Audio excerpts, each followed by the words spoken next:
Hi everybody, Dr. Jason W. Morrison, theologist again. I just want to turn to this story on the Jehovah Witnesses in South Korea despising and rejecting the fact that they need to be available for military service. Now, if we turn to Romans, the Bible distinctly and clearly says in black and white, this is what it says in black and white. Verse 1 of Romans chapter 13. Let's have a look at this. Let every soul, now this is talking to everyone. Let every soul, this isn't a certain group or exclusive group, this is every soul, be subject to the governing authorities. Now in one foul swoop, the Jehovah Witness organization has put these people in a position of deception. They're completely and utterly deceived. Let every soul be subject to the governing authorities. Now, why are they not signing up for national service if they're required to do so? They're in complete rebellion of the scriptures. Now, is it a Christian organization or is it a cult? This is absolute evidence that the Jehovah Witness organization is a cult. There's no question about it. For there is no authority except from God, or Jehovah in their Bible, and the authorities that exist are appointed by God, Jehovah. Therefore, listen to this. Whoever resists the authority, the government, resists the ordinance of God, and those who resist will bring judgment on themselves. Now, these people are going to get in trouble, aren't they? They're in big trouble. These people are deceived, and they've put themselves in a position of trouble. Now, let's look at what jw.org has to say about this. Imprisoned for their faith. Jehovah's Witnesses have been present in South Korea for more than 100 years and enjoy freedom of worship, except for those who are conscientious objectors to military service. From the Korean War period to the present, South Korea has relentlessly prosecuted young witness men who refuse military service, and the government has not provided any alternative to resolve the issue.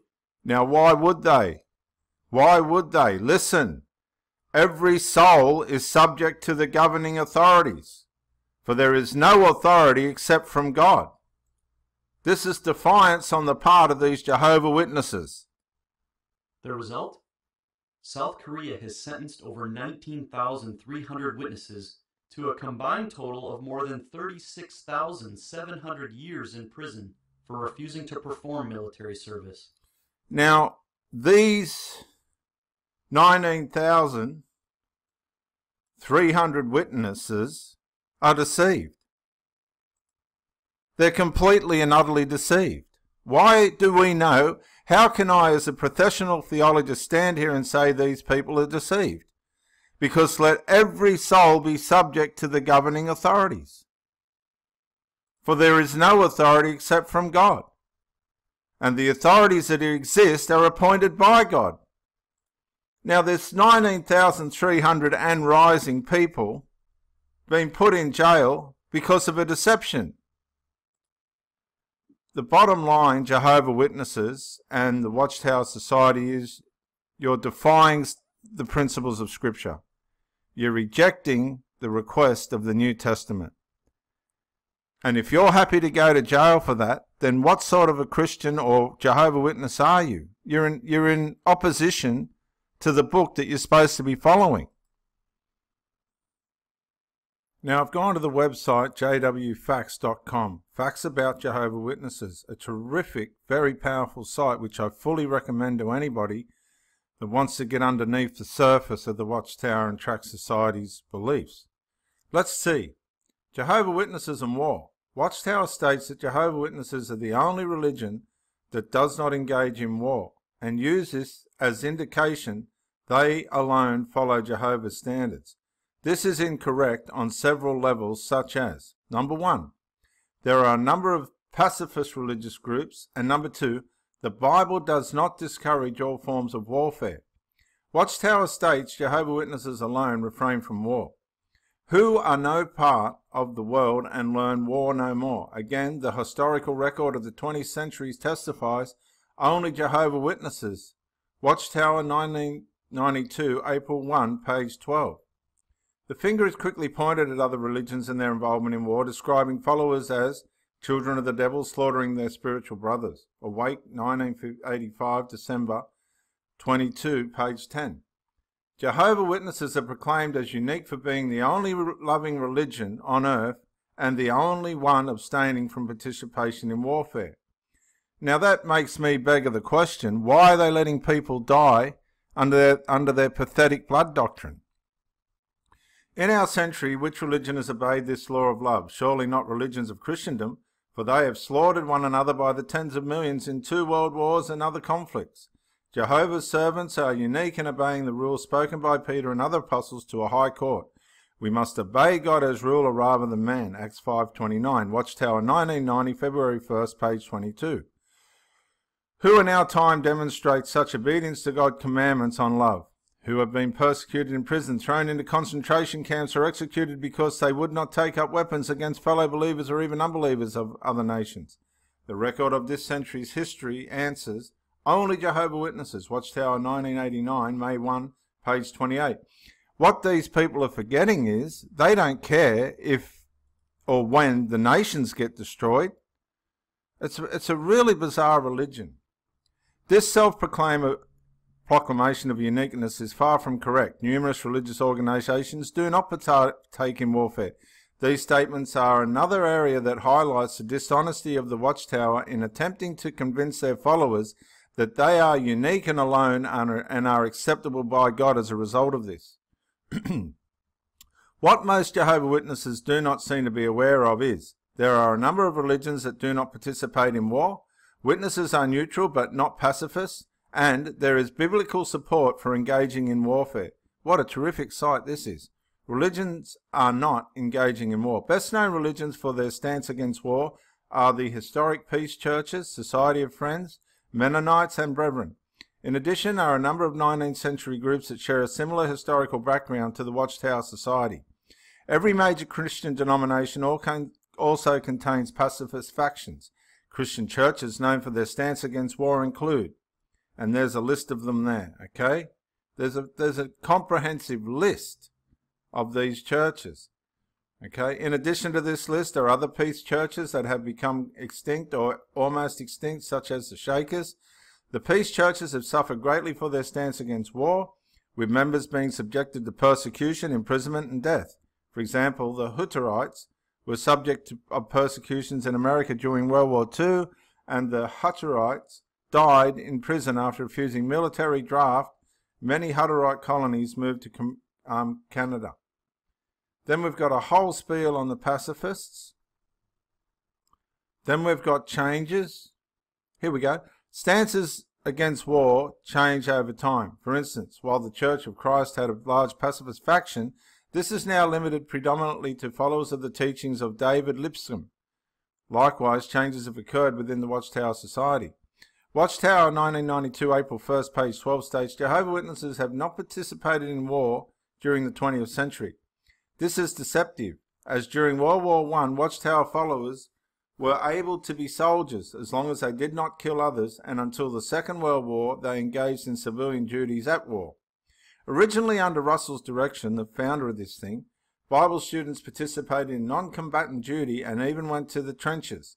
Notice that there is no command in the scriptures against military service. No, it would be quite right to shoot, not to kill.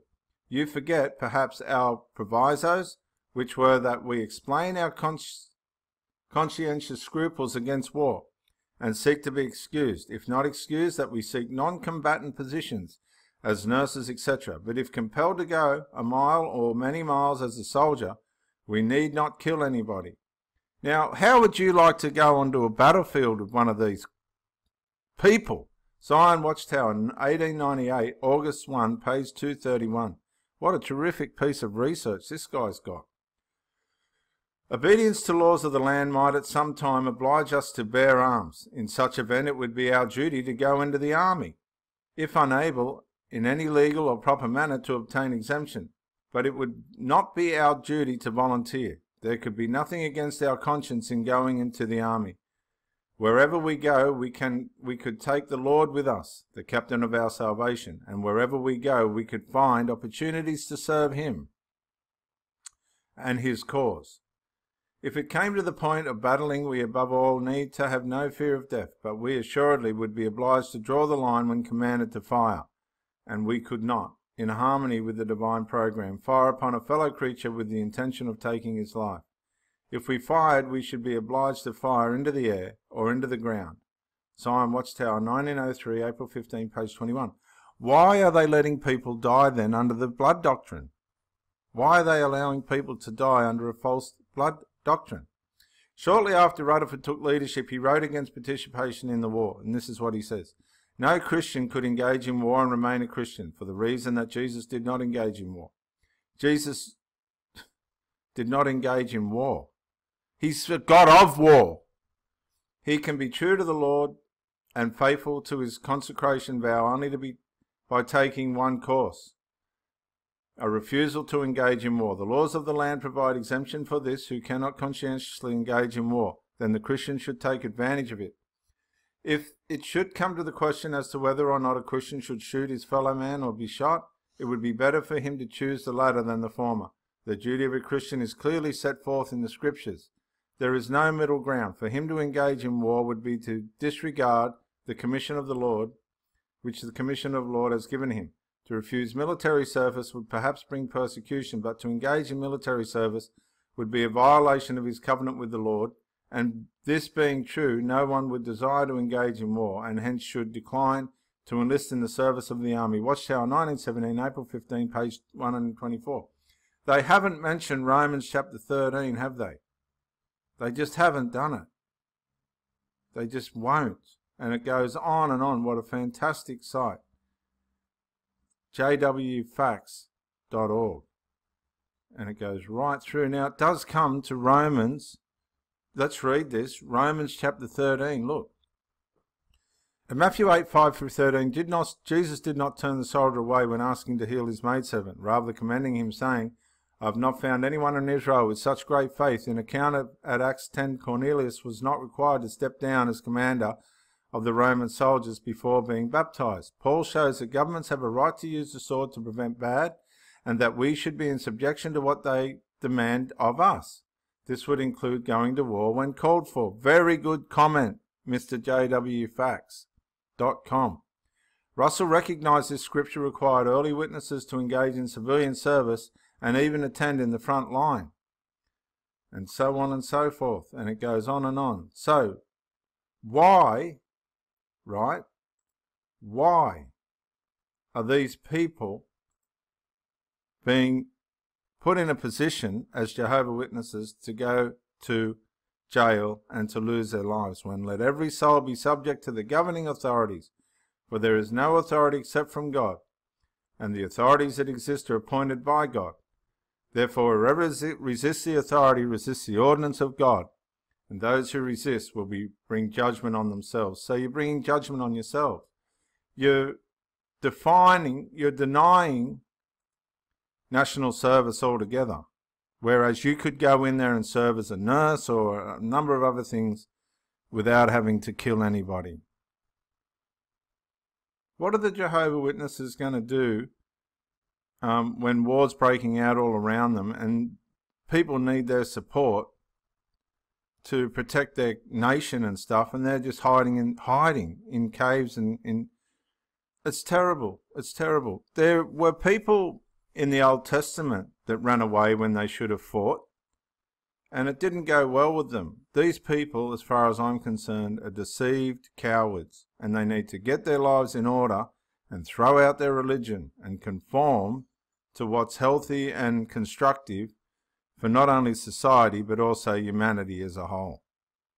Yeah, Jesus doesn't want harm, but he does want us to follow Romans chapter 13 verse 1, which says, submit to governing authorities. Every soul should do that. And if you don't, you're bringing judgment on yourself. Now, you make up your own mind about that. This is Dr. Jason W. Morrison closing for now. Bye for now. Yeah, Dr. Jason Morrison, theologist again. I just want to say thank you for watching the videos, and I hope you got plenty of self-rediscovery and freedom out of it. If you watched it on YouTube, please share or like, maybe even comment. If you watched it on Facebook, like, comment, share. But most of all, get out and live. This isn't a rehearsal. You've got a one-off life. Don't let your loyalty and your faithfulness blind you to the life that you should be experiencing. Till the next video, thank you for watching, and bye for now.